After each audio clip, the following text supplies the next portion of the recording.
வணக்கம். நான் சுபவீர பாண்டியர். ஒரு முறை வடநாட்டிற்கு தந்தை பெரியார் அவர்கள் சென்றபோது அறிஞர் அண்ணாவும் அவர் உடன் சென்றிருந்தார். தன்னுடைய 25வது வயதிலேயே தன் தந்தையோடு கோபித்துக் கொண்டு பெரியார் காசிக்கு சென்றிருக்கிறார்.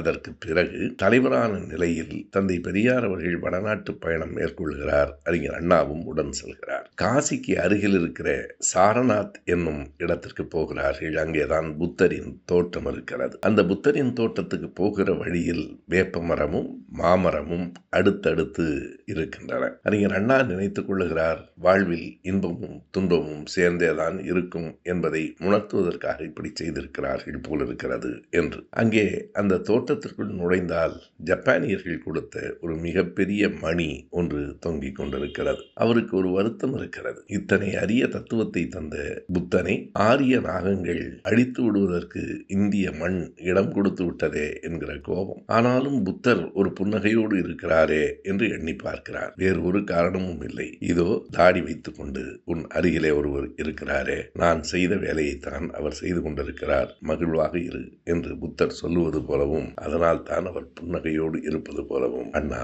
எழுதுகிறார்.